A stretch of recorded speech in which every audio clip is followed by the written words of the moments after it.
Hello, you join Primrose and myself out for a spot of lunch in the countryside, and we brought along one of the world famous Primus stoves. So if you've got a vintage car and you're going out for an event, or perhaps you're going on a hike somewhere, out for a picnic, then this is the thing for you. And in this video I'm going to show you exactly how it works.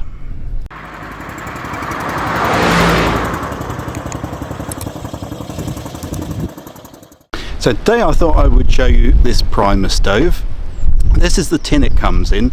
Now this isn't actually the original tin for this Primus stove that I've got.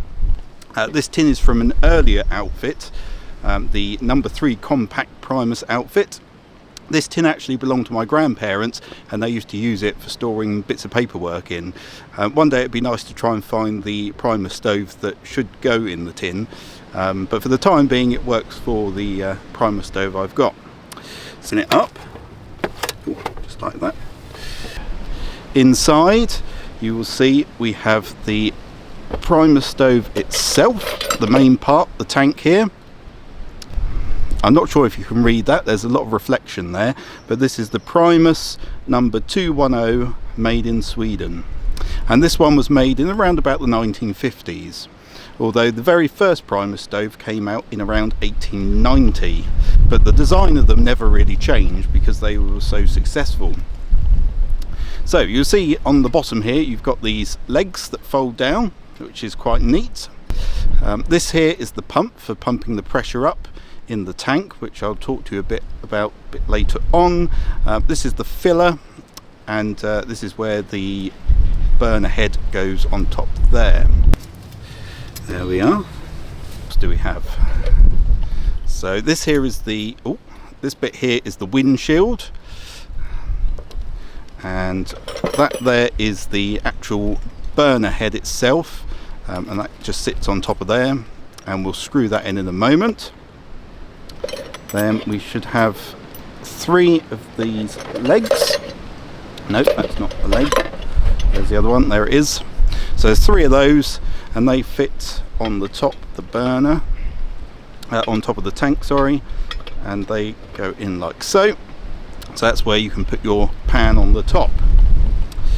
So if we unscrew this in the center here,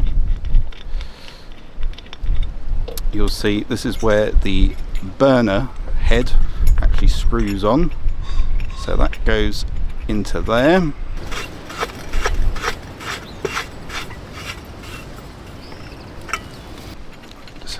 And then with the kit you get this rather nice little spanner, and we just if we just tighten that up, just nip that up, there we are. These here, these little prickers, there's a tiny little pin, I don't know if you can, oh there you are, you might be able to see that tiny little pin. There's a small jet in the burner of here, and that just clears it out if it gets clogged up, so they're really handy to have one of those. So this here type is the filler for the paraffin. Now I've got a little funnel there, tip the paraffin in. There is already some paraffin in there, so I don't need to put an awful lot in. Now on the filler cap you'll see there's this screw on the top. This here, you need to have that loose to start with so that you get no pressure build up in the tank when you're preheating the burner head. Screw the filler top back on.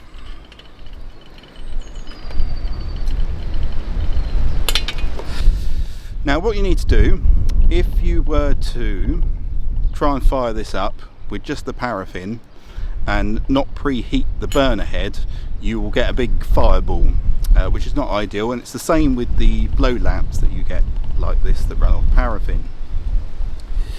So what you need to do is preheat this burner head, and for that we need some methylated spirits. So there we are, methylated spirits, the purple stuff, and what we need to do is to tip some in this little well just round the bottom of the burner head. There we are.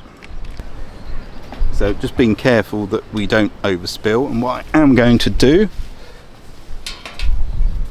just put this on this old baking tray. There we are. So we're going to set fire to the methylated spirits. That should hopefully start burning, and we'll preheat this. Now it's quite windy out here today. There we are. That should protect it there from the wind.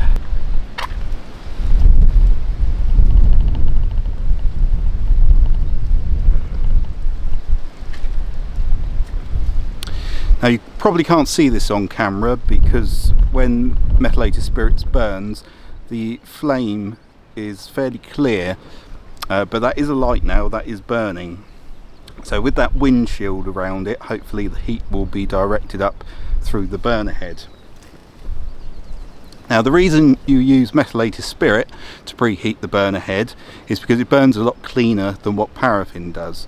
If you were to try and ignite the paraffin to heat it, it would be very sooty and it's likely to clog the jet up. As I say, this is a very important bit of the process. If you don't preheat the burner properly, the paraffin inside the tank won't vaporize when you pressure the tank up, and it will come up as liquid paraffin, and then it will just be fire everywhere. So the basic principle with one of these Primus stoves is you have the tank, which is full of the paraffin. You pump pressure into the tank using this pump on the side here.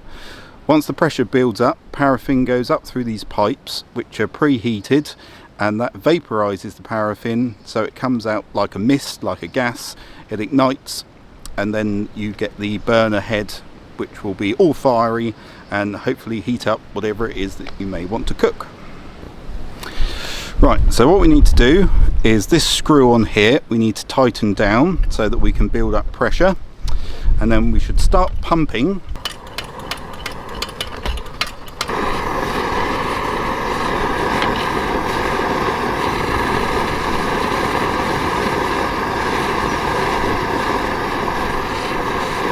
If you want a less violent flame, you can release the pressure on this valve here in the tank, and that will make the flame die down. And then if you want a stronger flame, you just have to pump it up a bit more.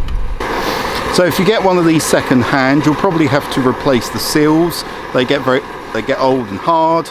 So there are kits available, people still produce them.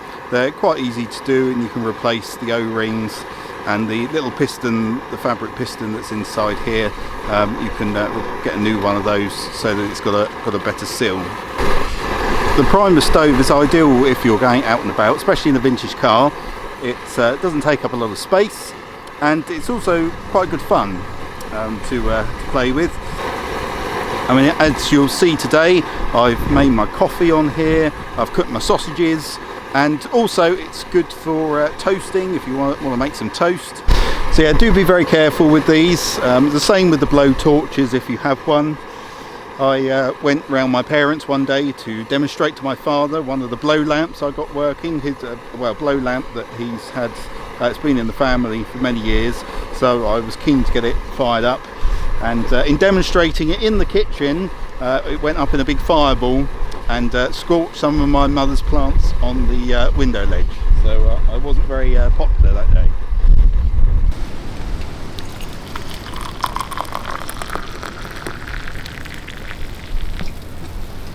So I hope you've enjoyed today's video. Please do click like and subscribe, click the bell for notifications, and from Primrose and myself, we'd like to thank you for watching and hope that you'll join us next time.